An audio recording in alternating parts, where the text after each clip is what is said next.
Bonjour tout le monde et bienvenue dans cette vidéo. Aujourd'hui, on va parler d'intelligence artificielle. On va faire un peu un tour du sujet, en tout cas sur les bases. On va voir ce qui s'est passé déjà avant l'intelligence artificielle pour relativiser sur plein de points et se rendre compte que le processus d'évolution, il est quand même là depuis longtemps. Ce n'est qu'une évolution de plus. On en parlera après. Ensuite, on va parler de l'intelligence artificielle, de ce que c'est.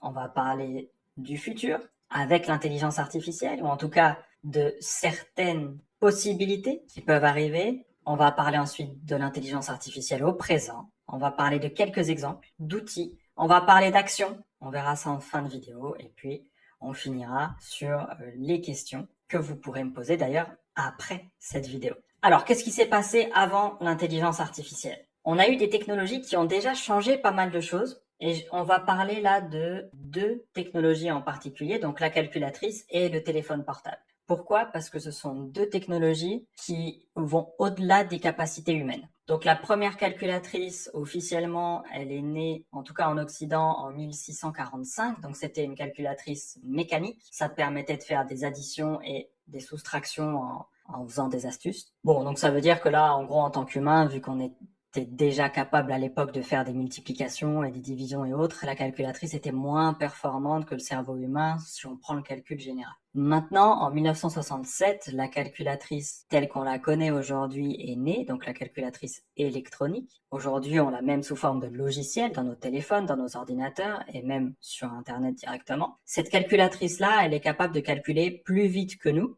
Elle est capable de calculer plus loin que nous, puisqu'elle peut calculer plus vite. Et donc, ça veut dire que si on prend quelqu'un qui est capable d'être très fort en calcul mental, mais je parle d'un humain normal, hein, pas quelqu'un qui a des capacités hors normes non plus, juste un humain normal qui est fort en calcul mental, bah, il va quand même être moins rapide qu'une calculatrice dès que le calcul est un peu compliqué, un peu long. Si tu multiplies plusieurs milliards avec des nombres partout, des virgules, etc., par plusieurs millions avec des nombres partout, y compris après la virgule. Et bon, là, tu prends une calculatrice, c'est simple, ça le fait en instantané quasiment. On est déjà en réalité dépassé par la calculatrice. Et ce, depuis longtemps. Mais ça nous choque moins parce que c'est sur un domaine très spécifique. En tout cas, ça nous choque moins aujourd'hui. C'est aussi peut-être parce qu'on a déjà l'habitude. Donc ça, c'est des notions que je veux absolument que vous ayez en tête parce qu'on n'est pas mort parce que la calculatrice est un outil qui est devenu plus performant que nous.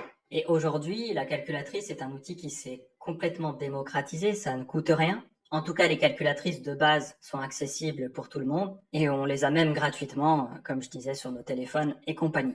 Maintenant, si vous avez un super ordinateur, qui est une sorte de super calculatrice, là oui, ça peut coûter un peu d'argent, ça peut être inaccessible pour la plupart des gens financièrement, mais la plupart des gens n'ont pas besoin dans leur quotidien de super ordinateurs. Alors maintenant, on va parler du téléphone portable. Le téléphone portable, le premier, c'est 1973. C'est un téléphone portable très encombrant, donc portable entre guillemets, et c'est un téléphone portable qui est très cher, qui coûte très cher. Donc c'était il y a 50 ans, on est en 2023 quand je filme cette vidéo. Et ce téléphone portable n'était pas accessible, n'était pas démocratisé. Par contre, 50 ans plus tard, on a quasiment tous un téléphone. Les téléphones, on peut en trouver pour une fraction d'un SMIC français, donc pour pas cher. Ça s'est démocratisé, c'est devenu très accessible. Et on est quoi? On est 2 générations après l'apparition de la technologie. Et d'ailleurs, à l'époque, il n'y avait pas grand monde qui pensait avoir besoin d'un téléphone portable. Ils auraient peut-être pas parié sur le fait qu'aujourd'hui on en est tous un dans la poche, en permanence H24, dans la poche ou proche de nous. Vous connaissez peut-être des personnes qui ont plus de 50 ans, qui sont nées avant 1973. Ces personnes-là sont nées et la technologie de téléphone portable n'existait juste pas en fait. Aujourd'hui, on a des personnes qui naissent en 2023 où la technologie d'intelligence artificielle est déjà accessible pour quelques dizaines d'euros, si on prend ChatGPT par exemple, et il y a plein d'autres outils. Donc dans 50 ans, où est-ce que cette technologie en sera? J'en sais rien, je suis pas devin. Mais on va voir un peu tout ça aujourd'hui parce que ça peut changer énormément de choses pour les décennies à venir et ça a déjà changé beaucoup de choses alors qu'on est qu'en 2023. Donc, on va devoir creuser un peu tout ça. Alors, avant toute chose, on va parler de l'intelligence artificielle, on va définir un peu plus ce que c'est. Je vais prendre une définition simple parce qu'il n'y a pas besoin de plus pour l'utiliser, pour être concret, pour rentrer dans la pratique. Après, si vous voulez creuser les notions d'intelligence artificielle, vous pouvez le faire pendant des années. Il y a des chercheurs en intelligence artificielle qui n'ont pas fini de creuser. On peut le faire. On peut creuser beaucoup, mais là, on va faire simple. L'intelligence artificielle, je vais la définir comme étant un logiciel. Un logiciel qui utilise des données pour apprendre et pour prendre des décisions. Un peu comme un humain. On va prendre l'exemple d'un enfant à qui on apprend le théorème de Thalès et le théorème de Pythagore. Donc, il apprend son théorème, il apprend comment mettre en application les deux théorèmes, et on va venir lui poser une question, par exemple, lui montrer un problème ou lui poser une question, comme vous préférez. Et dans ce problème, il doit choisir s'il doit utiliser le théorème de Thalès ou le théorème de Pythagore. Grâce à ce qu'il a appris, il va pouvoir dire ok, en fonction de ce que tu me dis, je pense que là, il faut utiliser le théorème de Thalès. Et tu peux même lui demander de l'appliquer, de l'utiliser, de le mettre en application. Et donc, il peut après utiliser le théorème de Thalès pour arriver à un résultat en fonction des questions, du problème qu'on lui a donné. S'il est bon, il va pouvoir choisir le bon théorème et l'appliquer correctement et avoir le bon résultat par rapport au problème donné, par rapport à la question posée. Et s'il a mal appris ou qu'il a du mal à mettre en application, donc il n'a pas fini d'apprendre cette partie-là, il va peut-être se tromper. L'intelligence artificielle, c'est pareil. Et d'ailleurs, sur ChatGPT, aujourd'hui, on peut lui donner un problème mathématique et il peut le résoudre. Mais il y a quelques temps, il avait beaucoup plus de mal et il se trompait plus souvent. Aujourd'hui, c'est bien utilisé, il n'y a pas trop de soucis. Donc, c'est une bonne façon de visualiser ce qu'est l'intelligence artificielle, même si elle n'apprend pas exactement comme nous. Comprendre que l'IA utilise des données pour apprendre et qu'en fonction de ce qu'elle a appris et des données qu'on lui a fournies, elle va prendre des décisions, un peu comme un humain va prendre des décisions en fonction de ce qu'il a appris. C'est déjà suffisant pour comprendre comment nous, on va pouvoir utiliser cette intelligence artificielle. Et donc, l'un des points qu'on va pouvoir faire, c'est qu'on va pouvoir optimiser certaines tâches qu'on fait, puisque l'IA peut permettre de libérer du temps de par son efficacité lorsqu'elle est bien utilisée. Et ça, c'est important. J'ai des retours de gens régulièrement qui me disent « Ok, j'ai utilisé l'IA, ça n'a rien donné de spécial. J'ai plus perdu du temps qu'autre chose. » D'accord. Cependant, quand on a appris à l'utiliser, et quand on commence à avoir une compétence un peu structurée là-dessus, et si on prend par exemple un logiciel simple comme ChatGPT, en quelques dizaines de minutes ou quelques heures, on peut apprendre à l'utiliser et avoir des résultats et gagner du temps. Grâce à ça, si on a des cas d'usage qui sont déjà inclus dans ChatGPT et dont on a besoin. Par exemple, si je dois créer un mail, je ne suis pas un copywriter d'exception, loin de là. Donc, si je veux créer un très bon mail, soit j'appelle un copywriter, je lui explique ce que je veux, ensuite lui il doit travailler dessus, me renvoyer ce qu'il a fait comme travail, et puis en espérant que ça me convienne. Sinon, je lui demande des modifications, etc. Donc ça prend un certain temps. Mais aujourd'hui, c'est plus ce que je fais. Dans la plupart des cas, ce que je fais, c'est que je vais sur ChatGPT, je parle directement à ChatGPT, il va me donner le résultat tout de suite. Et si ça va pas, je peux lui demander des modifications tout de suite. Et en plus, ça me coûte moins cher qu'un copywriter, parce que ChatGPT, c'est quelques dizaines d'euros par mois. C'est pas très cher et je peux faire un nombre illimité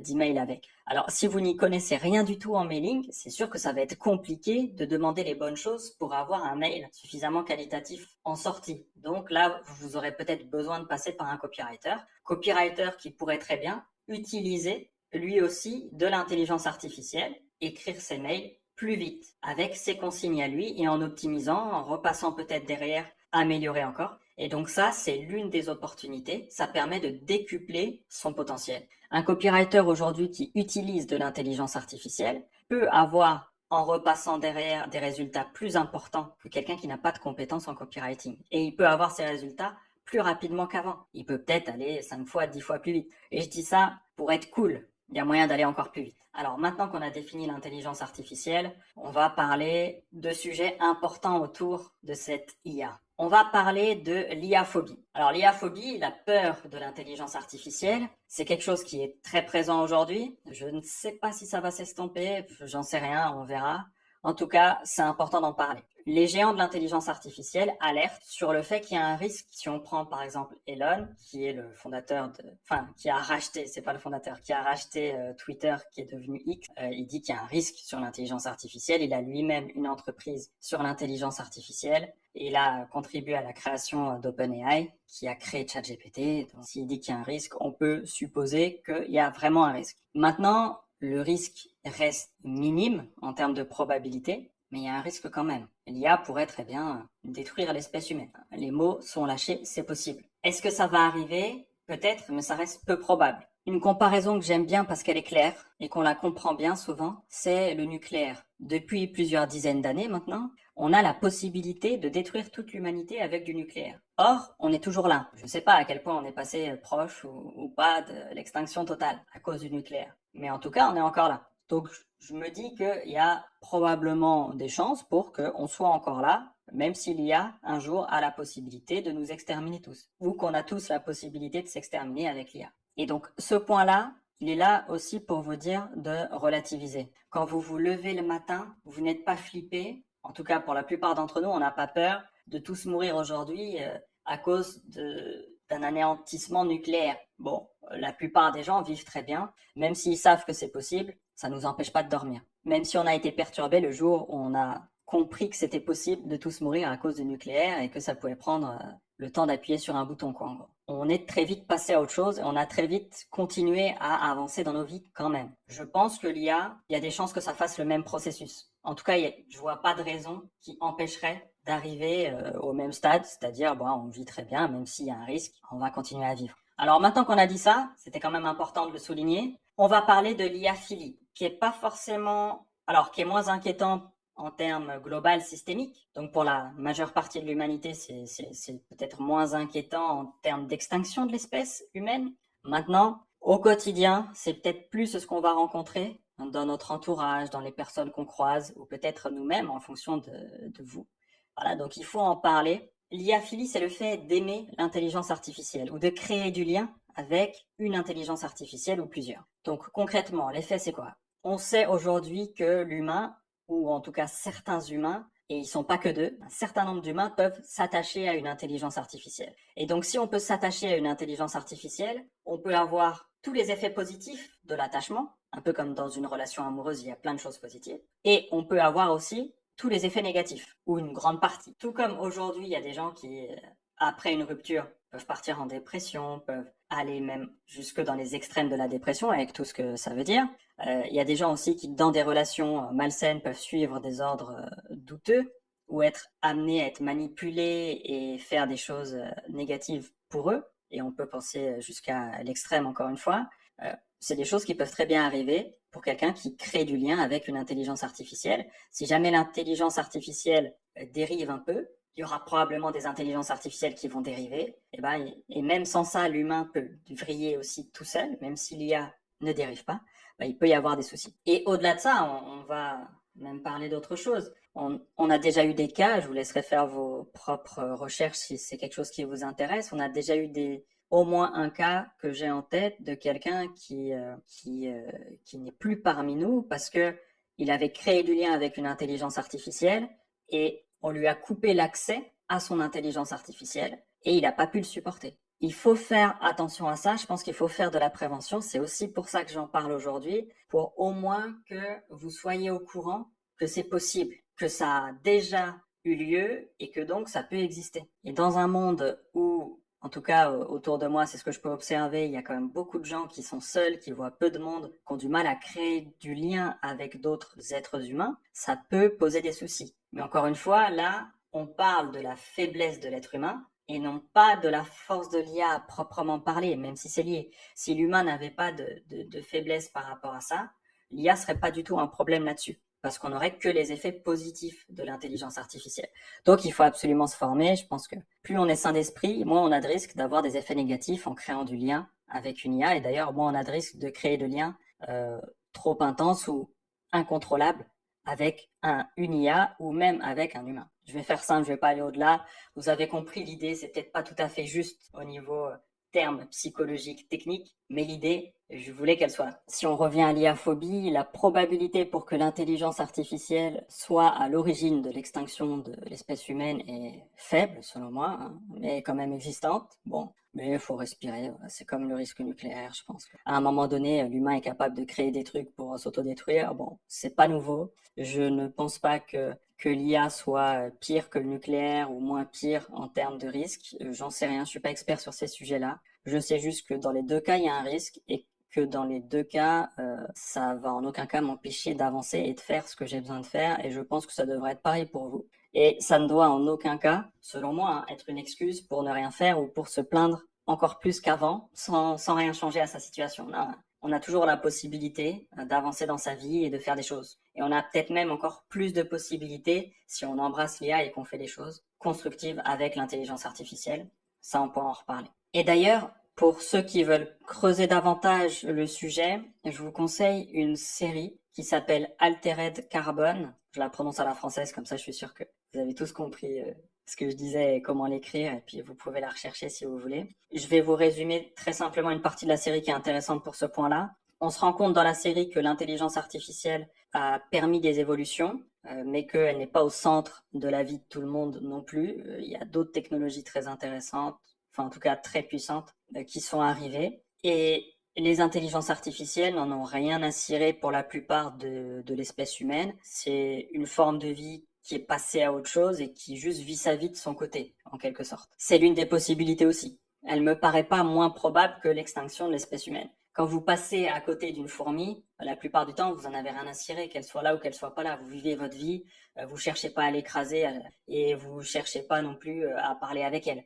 Il est fort probable qu'on ait des situations similaires. Ça va pas être la même chose exactement, forcément, mais j'espère qu'un maximum parmi vous ont compris l'idée. Et vraiment, cette série Altered Carbon, elle est sur plein de points. Il y a plein d'autres séries intéressantes aussi sur le sujet de l'intelligence artificielle et pour permettre d'ouvrir son esprit à ce qui peut arriver, à des possibilités, histoire de mieux s'adapter à notre présent concret, qui lui n'est pas une fiction. Alors maintenant qu'on a parlé d'IA-phobie, qu'est-ce qu'on fait avec tout ça ?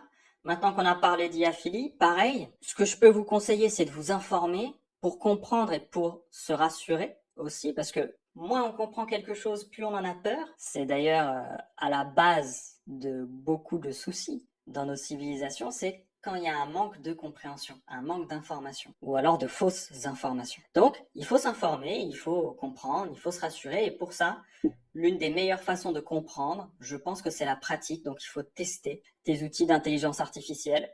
Alors évidemment, c'est mieux si ce sont des outils qui peuvent vous servir dans votre quotidien, mais si vous n'avez pas de cas concret où vous pourriez utiliser l'intelligence artificielle aujourd'hui, c'est pas grave.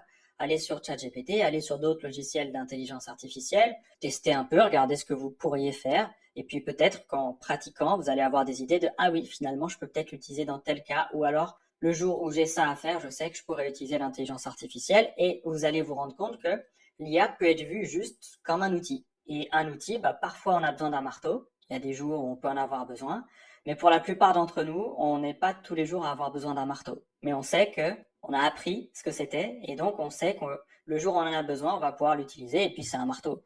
Alors oui, on peut tuer des gens avec un marteau, mais c'est pas fait pour. Et c'est pas parce que ça peut arriver qu'il faut pas apprendre à utiliser un marteau dans son usage premier. Donc, formez-vous, apprenez à utiliser l'intelligence artificielle. Je pense que c'est essentiel.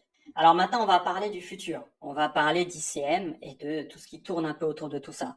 Alors ICM, qu'est-ce que c'est ? Ce sont des interfaces cerveau-machine. Là, on va rentrer dans un truc futuriste. Voilà. Mais c'est pas si loin de nous que ça en théorie. En pratique, on verra, l'avenir nous le dira. Donc les interfaces cerveau-machine, comme son nom l'indique, c'est ce qui nous permet ou ce qui nous permettrait de communiquer directement depuis notre cerveau, par exemple avec un implant, avec une machine, un ordinateur. Il y a déjà beaucoup de choses qui existent sur le sujet, mais on va y revenir. Avant de passer aux implants, on va parler d'un point déjà plus proche de nous, déjà là. On va parler des smartphones. On peut le voir comme des ICM externes, donc des interfaces cerveau-machine, mais externes. C'est pas implanté dans notre cerveau, donc c'est plutôt des interfaces humain-machine.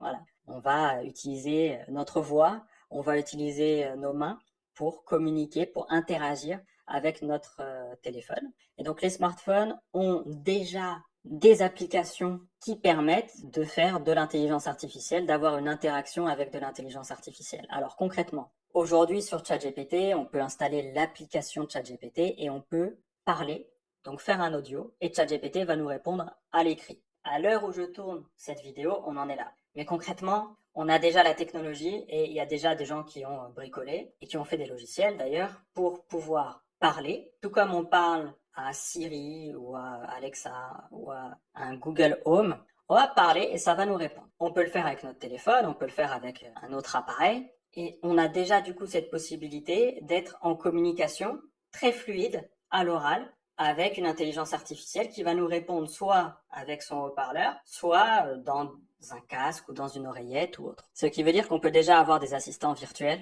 boostés à l'intelligence artificielle, et ce pour quelques dizaines d'euros par mois. Donc aujourd'hui, c'est déjà très très accessible. Donc on est déjà sur quelque chose de très très puissant. En plus, les intelligences artificielles deviennent de plus en plus puissantes, de plus en plus performantes, et tout ça continue à se démocratiser. Il y a une forte concurrence parce qu'il y a un gros marché à prendre, et donc il y a plein de gens qui font plein de choses. Donc il y a de plus en plus d'applications qui sortent et d'applications innovantes, et donc aujourd'hui on a accès à beaucoup de choses, et on aura accès à de plus en plus de choses probablement à l'avenir. Et je ne vois pas la tendance freiner tout de suite. Donc on a vraiment moyen de faire beaucoup de choses très intéressantes. Et donc ça, juste avec quelque chose d'externe qui coûte quelques dizaines ou quelques centaines d'euros si on ne va pas chercher les modèles de téléphone ou d'ordinateur les plus chers. Et si on réfléchit à il y a 20 ans, il y a 30 ans, mes parents par exemple, et puis d'autres personnes de leur génération, n'auraient jamais imaginé que ça allait être possible, à mon âge, d'avoir accès à tout ça pour si peu cher et que ça bouleverse tant de domaines de l'activité humaine. Donc, qu'est-ce qui va se passer dans 10 ans, dans 20 ans, dans 30 ans? Tout est imaginable. En tout cas, tout ce qui est imaginable est possible. Maintenant, il y a des contraintes. Donc, on va voir un peu ça. On va parler des implants. J'ai fait quelques recherches, mais j'ai pas de doctorat dans le sujet. Mais il est tout à fait possible, selon mes recherches techniquement, d'arriver à des implants neuronaux qui pourraient être là dans 10 ou 20 ans. Est-ce que ça va arriver? Je pense pas. C'est pas parce que je pense que c'est possible techniquement que je pense que ça va arriver dans 10 ou 20 ans. Je pense que ça va prendre plus de temps pour plein de raisons qu'on va voir juste après. Mais c'est une technologie qui est pas si loin de nous que ça. Hein, surtout s'il n'y a pas de catastrophe naturelle particulière qui freine l'avancée de l'intelligence artificielle et du coup l'avancée de toutes les technologies dont on va avoir besoin si un jour on veut sortir des implants de ce type, donc avec de l'intelligence artificielle connectée et pouvoir parler directement dans son cerveau à lire. Tous les freins techniques en fait sont en train de sauter les uns après les autres. La science-fiction devient de la science, donc à voir après ce que ça donne. Encore une fois, je suis pas devin, mais j'ai l'impression quand même que ça devient possible sur cette échelle de temps. Alors maintenant, il y a des obstacles humains, et je dirais heureusement qu'il y en a, parce qu'il y a quand même un certain nombre de questions où les réponses sont pas forcément très très positives aujourd'hui. Donc il va falloir apporter de meilleures réponses. Donc déjà il y a la loi. Pour s'implanter un truc dans le cerveau, aujourd'hui, c'est pas j'appelle mon chirurgien et il m'implante un truc dans le cerveau. Non, c'est un peu plus complexe que ça. En dehors des dispositifs médicaux, vous avez probablement vu des vidéos de gens qui récupèrent l'audition ou qui entendent pour la première fois grâce à des dispositifs médicaux. Donc tout ça, alors implant ou type d'oreillette ou autre. Bon, ça dépend des situations. Mais donc, c'est des choses qui existent déjà. Avec l'intelligence artificielle et avec des implants cérébraux, neuronaux, on pourrait aller plus loin, recouvrer la vue, voir mieux, un peu comme avoir une vision, un peu comme les aigles, par exemple. Bon, il y a des choses comme ça qui seraient possibles, on pourrait s'en rapprocher. En tout cas, si on prend ce que dit Elon Musk sur son entreprise Neuralink, lui, il pense qu'il y a aucun souci par rapport à ça, notamment pour tous les humains qui ont la partie du cerveau qu'il faut pour la vision mais qui ne voient pas. Il serait possible de leur redonner la vue, selon lui. Et il est plus expert que moi dans le sujet, hein, bien évidemment. Il y a des choses qui seraient possibles. Maintenant, au niveau de la loi, il y a quand même pas mal de choses à faire. C'est pas parce que on arrive à mettre un implant dans la tête d'un cochon aujourd'hui et puis à le faire marcher ou à l'inciter à marcher que on a le droit de faire la même chose avec un humain. Donc il y a la loi, il y a la morale aussi. Je ne vais pas rentrer dans les considérations morales parce que ça peut être très très vaste. Je ne vais pas rentrer dans les considérations religieuses non plus. C'est pas un sujet non plus pour moi, c'est pas mon sujet. D'autres en parleront. Il y a l'aspect de la vie privée. Si vous avez un implant dans votre tête et qui peut lire vos pensées, parce que si le but c'est de pas parler et de pouvoir communiquer dans sa tête directement avec l'IA, il faut que l'IA puisse soit lire vos pensées, soit comprendre ce que vous voulez lui dire sans que vous ayez besoin de faire un son avec votre voix. Donc il faudrait trouver peut-être d'autres techniques. Voilà, il va falloir développer des choses. Si l'IA arrive à lire dans vos pensées, ce qui est la méthode la plus logique actuellement, hein, la plus claire, comme quoi on pourrait communiquer directement avec un implant dans notre tête, bah ça pose des soucis de sécurité. Alors de recherche et développement, parce qu'il faut réussir à développer cette technologie. Lire dans les pensées, c'est pas si simple. On arrive aujourd'hui avec certaines techniques, on a déjà des choses qui sont sorties publiquement, comme quoi on arrive à remodéliser des images, plus ou moins bien. Hein. On est au balbutiement de cette technologie, en tout cas publiquement. Donc on pourrait visualiser des ordres ou autres, ça c'est des choses qui sont possibles, mais il y a beaucoup de travail à faire sur le fait de lire dans les pensées encore à l'heure actuelle, en tout cas officiellement. Donc c'est vrai qu'il y a des barrières, et si on arrive à lire dans les pensées des gens, On peut injecter des choses dans leurs pensées. On peut leur mettre des pubs encore plus ciblées. Encore une fois, si vous allez voir la série Altered Carbon, avec des dispositifs neuronaux, les gens ont des publicités dans leur tête. Et donc, il y a des bloqueurs de publicité spécifiques qui apparaissent, etc., etc. Bon, je vous passe le détail. Tout ça pour dire que, humainement, il y a des obstacles. Il y a des obstacles techniques, il y a des obstacles légaux et il y a des obstacles moraux. Qui fait que peut-être que ça ne verra jamais le jour en dehors des dispositifs médicaux qui, eux, ont l'air bien partis pour permettre aux gens de recouvrer la vue ou des choses comme ça. Aujourd'hui, on a des pacemakers depuis quelques temps maintenant, donc pour aider à faire fonctionner le cœur, c'est un implant, d'accord? Donc on a déjà des implants en réalité, mais des implants de ce type, pas encore. Est-ce que ça doit arriver ou pas? C'est pas trop mon sujet, mais en tout cas, si ça arrive, c'est bien qu'on en parle dès maintenant, histoire de se préparer à cette possibilité. Alors, les obstacles techniques, on en a parlé, hein, la sécurité. Comment on fait pour se protéger de l'extérieur? Parce que si on prend un implant intelligence artificielle, eh ben, il va falloir qu'il puisse communiquer avec des serveurs, avec Internet, etc. Donc, il envoie des données, donc il peut en recevoir. Bon, la sécurité, c'est une question. Ensuite, la lecture dans les pensées, on en a parlé juste avant, c'est une question aussi. Et comment on fait? C'est loin d'être simple. Et puis, on a aussi, alors peut-être que c'est un peu plus simple, surtout si on arrive à lire dans les pensées, on a la simulation auditive. L'idée, c'est comment l'IA nous répond. Est-ce qu'on a une oreillette et elle nous répond via une oreillette? Bon, ça, on sait déjà le faire. On le fait déjà avec nos téléphones. Quel intérêt à avoir un implant? Peut-être lire directement dans les pensées, si on reprend l'intelligence artificielle, peut-être. L'idée, c'est de pouvoir simuler directement la réponse dans le cerveau humain. Donc, on aurait une intelligence artificielle avec une voix qu'on aurait choisie, par exemple, et qui nous répond quand on lui pose une question et qui nous répond directement dans notre tête. Donc, vous pourriez très bien imaginer, comme dans certains films de science-fiction, parler avec quelqu'un et il vous parle d'un sujet que vous ne connaissez pas. Vous demandez à l'intelligence artificielle de vous informer sur un point technique que vous n'avez pas compris. L'intelligence artificielle vous répond et vous pouvez continuer la conversation comme si de rien n'était. C'est envisageable. Est-ce qu'il faut le faire? Est-ce qu'il faut pas le faire? Encore une fois, c'est pas mon sujet. Mais c'est envisageable. Vous pourriez potentiellement télécharger dans votre mémoire un doctorat de mathématiques ou une nouvelle langue. Donc vous pourriez apprendre une langue en claquant des doigts, si ce type de technologie arrive. En tout cas, si on arrive à avoir un implant d'intelligence artificielle qui peut lire dans nos pensées et qui peut nous répondre, qu'est-ce qui nous empêcherait d'aller plus loin et d'injecter juste des données dans notre mémoire? Donc, apprendre une langue, apprendre les mathématiques, apprendre ce que vous voulez en fait. Est-ce qu'il faut le faire? Encore une fois, c'est pas mon sujet, mais c'est des questions à se poser. Donc maintenant qu'on a dit ça, si c'est une technologie qui arrive, il est fort probable aussi que cette technologie soit très accessible. Ou en tout cas, si elle se démocratise, elle pourrait devenir très accessible. En dehors du prix de l'opération chirurgicale, l'implant en lui-même pourrait très bien coûter l'équivalent du prix d'un téléphone actuel. Ça n'a rien d'incroyable, en tout cas de croire que c'est possible. Alors il y aurait des avantages, on en a parlé un peu, donc de la discrétion sur l'utilisation, du gain de temps, bien évidemment, ce serait encore plus fluide qu'avec nos téléphones actuellement. On pourrait améliorer notre vue, améliorer notre audition, on pourrait faire énormément de choses, apprendre des choses en un clic. Et je terminerai là-dessus sur les ICM, donc sur les interfaces cerveau-machine, on va s'arrêter là. Maintenant, on va passer à un sujet intéressant aussi, je pense que ça va intéresser beaucoup de monde. Nous allons parler des animaux et de l'intelligence artificielle liée aux animaux. Les animaux, on peut imaginer plein de choses. Tout d'abord, un collier connecté, par exemple pour chiens. Alors, même principe pour les chats. On pourrait imaginer un collier, on pourrait l'imaginer, en fait, ça existe déjà. C'est plus ou moins poussé à l'heure actuelle et en fonction de quand vous regardez cette vidéo, mais on va justement pousser un peu plus le truc avec des choses qui sont faisables techniquement déjà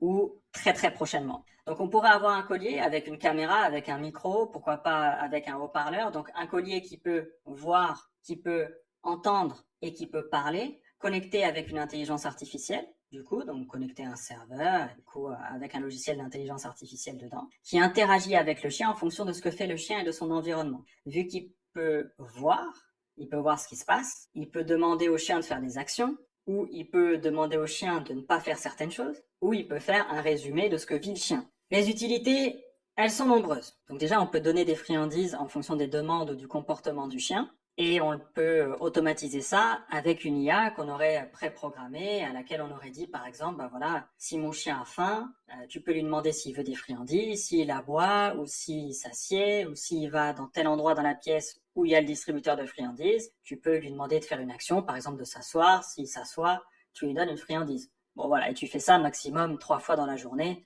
pour pas qu'il devienne complètement obèse. C'est pas, voilà. Ça, c'est des choses qui sont tout à fait possibles. Peut-être un peu frivoles, pas forcément très très intéressant au niveau technique ou au niveau de l'utilité pure. Cependant, je ne doute pas que ça intéresserait déjà beaucoup de propriétaires de chiens et de chats et d'autres animaux de compagnie au sens large. On pourrait aussi créer des résumés avec l'IA de ce qu'a vécu notre chien en notre absence. Parce que l'IA verrait en permanence, en tout cas elle pourrait, le collier pourrait voir tout ce qui se passe, et donc on pourrait savoir que notre chien, qui est resté dans la cour toute la journée, a aboyé 3 passants, dont notre voisin 2 fois, une fois parce qu'il est allé chercher le pain, une fois parce qu'il est rentré avec sa voiture, et puis le troisième passant, c'est quelqu'un qu'on connaissait pas. Voilà, ça c'est tout à fait possible.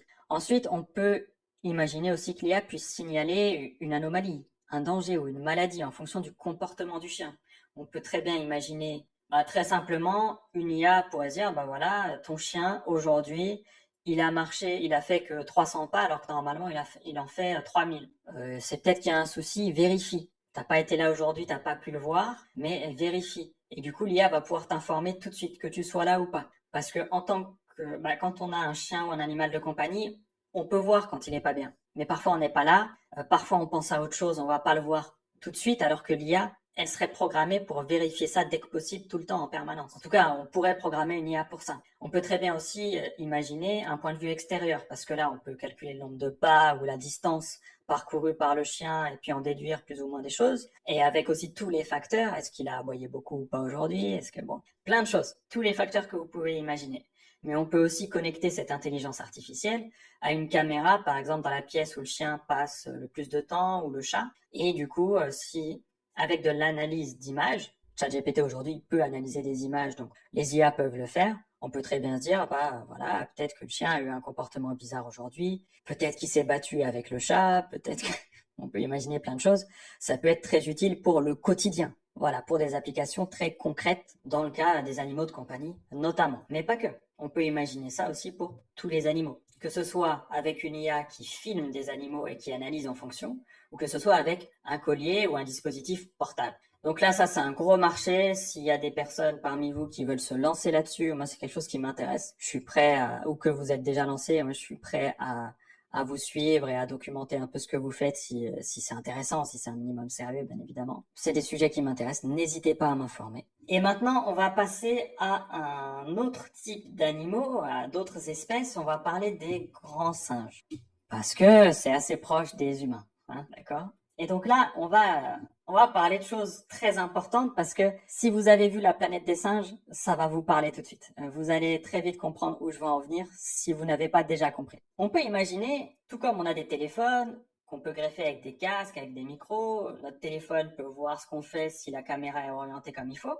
On peut imaginer des dispositifs avec un casque ou un haut-parleur, avec un micro et une caméra, le tout connecté à une intelligence artificielle, un peu comme on voit sur la chemise du singe, où il a une caméra. On pourrait imaginer que cette caméra a un haut-parleur, donc elle puisse parler, communiquer avec le singe, communiquer tout court en fait, donc communiquer aussi avec le singe, filmer ce que voit le singe, notamment ses mains s'il met ses mains devant, et qu'elle puisse entendre aussi les cris que fait le singe, les bruits de l'environnement, et voir aussi l'environnement, bien évidemment. Donc si on a ce dispositif, qui en soi est pas très compliqué à créer, ce qui est le plus complexe peut-être à l'heure actuelle, et encore ça avance très vite, c'est l'intelligence artificielle qui analyse tout ça. L'IA pourrait très bien voir des signes que fait le singe avec ses mains et réagir en conséquence. On sait aujourd'hui que certains grands singes peuvent apprendre la langue des signes. C'est pas très compliqué pour une intelligence artificielle de décrypter les signes dans une image, donc dans une vidéo, donc quasiment en temps réel si on a suffisamment de puissance de serveur derrière, donc c'est possible. Et même si le singe fait des signes comme s'il parlait à quelqu'un qui est en face de lui, l'intelligence artificielle peut comprendre les signes en regardant de derrière. Voilà, si c'est une caméra qui est mise sur une veste ou un vêtement ou un collier ou c'est pas qu'a le singe, bon. Donc ça permettrait d'avoir une communication plus efficace avec les singes. Alors je vais être plus clair. Vous pourriez très bien avoir un singe auquel vous apprenez quelques signes de base en langue des signes. Vous lui mettez une caméra, un peu comme une GoPro sur le torse avec un harnais ou autre, et vous lui faites comprendre, je ne sais pas si c'est bien ou pas, hein, pas de jugement, mais juste, je vous explique une situation. Vous lui faites comprendre que quand il fait tel ou tel signe, il a à manger. une friandise, une banane, on va rester dans les clichés, on va rester très simple, eh ben, lui, il va très vite comprendre. En tout cas, il y a des singes qui comprennent très vite. Il est tout à fait possible, du coup, que ce soit l'IA qui communique avec lui, en mode, est-ce que tu veux une banane? Le singe est capable de comprendre, tout comme les chiens sont capables de comprendre aussi certains mots. Bon. Et ce qui est intéressant, c'est qu'avec l'intelligence artificielle, peut-être avec une télé, pourquoi pas, ou un écran qui fait des signes en retour du singe, et l'IA peut communiquer aussi comme ça. Il y a plein de façons de faire, plein, donc je ne vais pas rentrer plus dans les détails. Le gros avantage, c'est que le singe pourrait apprendre H24. Il faut qu'il dorme et tout quand même, faut pas déconner, mais il pourrait apprendre toute la journée, il n'y aurait pas besoin d'un humain, en théorie. Donc ça veut dire qu'il pourrait parler avec une intelligence artificielle, être sollicité positivement parce qu'il a des récompenses quand il interagit suffisamment ou autre, et il pourrait apprendre la langue des signes très vite, plus vite que, en fait, aussi vite que s'il y avait un humain qui parlait en permanence avec lui, qui était toujours là, etc. Là, on pourrait programmer une IA qui ne se fatigue pas, et donc on pourrait très bien imaginer des singes qui, en quelques mois ou quelques années, parlent couramment la langue des signes, peuvent interagir avec l'intelligence artificielle, peuvent demander du coup des choses avec l'intelligence artificielle, parce que si tu sais dire tout ce que tu veux en langue des signes, tu peux demander aussi des choses. L'intelligence artificielle, si elle est connectée à Internet, elle peut, ou connectée à une base de données, elle peut répondre à certaines questions, voire à toutes les questions, et le singe pourra apprendre tout seul comme ça. Donc, en théorie, ce que je viens de vous dire, ça veut dire que les singes, si on leur donne quelques bases avec une IA bien faite, eh ben, ils pourraient apprendre tout ce qu'ils veulent. Peut-être qu'il y a des singes qui voudraient rien apprendre, hein. Je sais pas, il y a bien des humains qui veulent rien apprendre. Mais peut-être, ça c'est gratuit, mais peut-être qu'il y a des singes qui voudraient apprendre plein de choses. On pourrait très bien arriver avec des singes qui sont éduqués, mais vraiment, c'est-à-dire qui ont eu accès à Wikipédia, qui ont compris les choses, qui ont peut-être appris tout seul à écrire, qui ont peut-être... Tout est possible. Un singe, ça vit pas 3 mois, ça vit quelques années, quelques dizaines d'années. Il y a du temps pour faire des choses. Je pose ça là, dites-moi ce que vous en pensez en commentaire ou en communiquant directement avec moi, ça m'intéresse. Tous vos retours sont les bienvenus. Bien évidemment, il y a beaucoup plus de possibilités que juste ce que j'ai dit là, il y a beaucoup de détails. Je veux vraiment pas rentrer dans les détails là, c'est pas le but, je pense que c'est déjà suffisamment complet comme ça.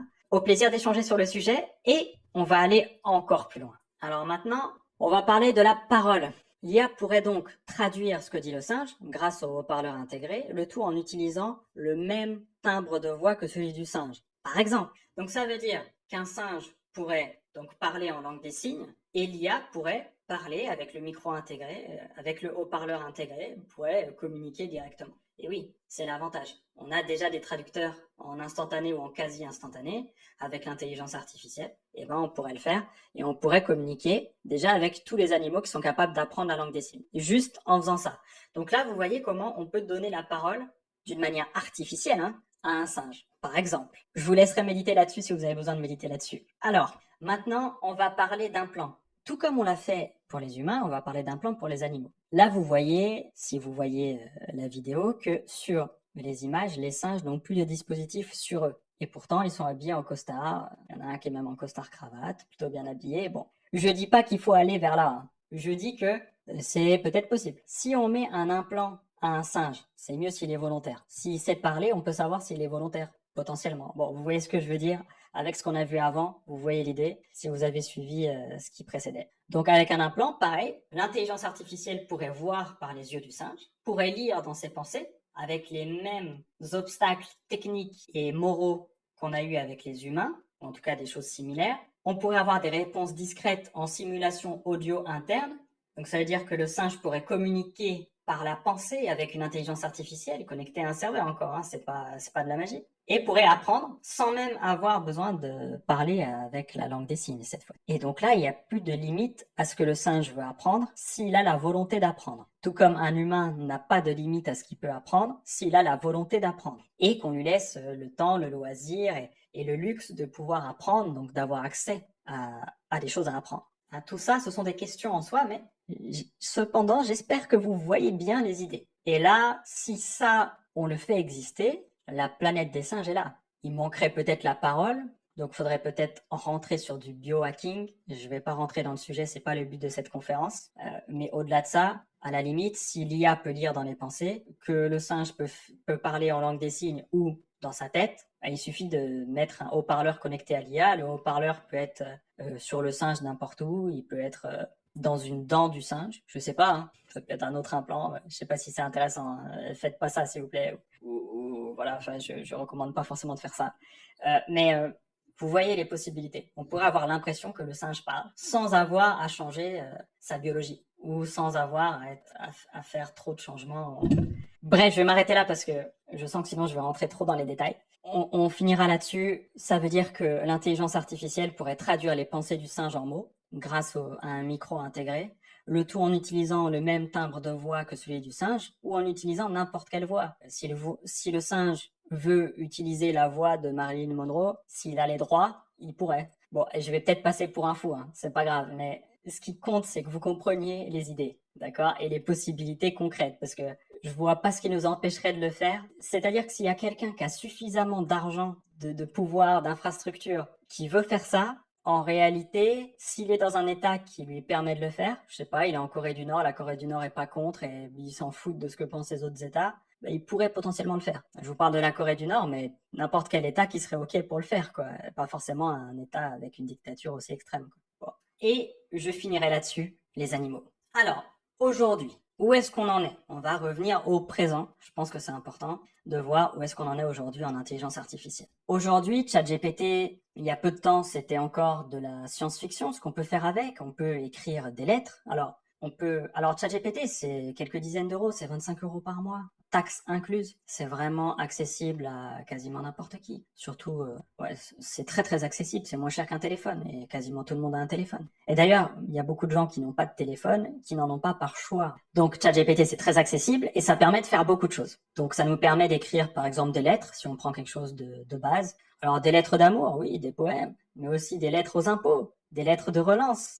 On peut faire énormément de choses avec ChatGPT. Quand la génération de mes parents était au lycée, écrire une lettre, fallait l'écrire. Si tu savais pas écrire, si t'étais mauvais en dictée, bon courage. Et regarde le temps que tu mettais. Aujourd'hui, t'es mauvais en dictée, tu sais pas écrire, et ben tu peux parler à ChatGPT qui t'écrit la lettre. Parce que dans l'application de ChatGPT, tu peux parler avec elle. Mais c'est déjà là. T'as même pas besoin de savoir écrire. Bon après, peut-être que pour télécharger l'application, c'est compliqué de pas savoir lire du tout. Bon, il faut peut-être quand même 2-3 bases. Mais vous voyez, aujourd'hui, quelqu'un qui est mauvais en français, qui fait des fautes d'orthographe, de grammaire, il demande à ChatGPT de lui écrire quelque chose.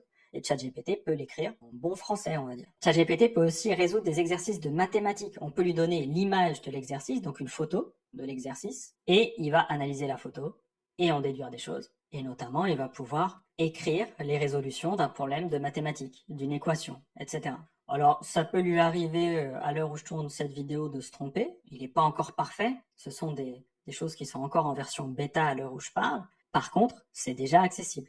Et il se trompe déjà de moins en moins. C'est déjà plutôt efficace. Donc, si tu as quelques notions, après, tu repasses derrière lui, tu regardes si ça a l'air cohérent ou pas, si c'est juste, et tu peux avoir gagné beaucoup de temps. Et si on prend un autre exemple un peu plus faible, on peut lui donner une photo de Où est Charlie? Donc, vous savez, ces images où il y a un personnage à trouver dedans, ou des images avec des différences, donc le jeu des 7 différences, par exemple, et on peut lui demander de chercher les différences.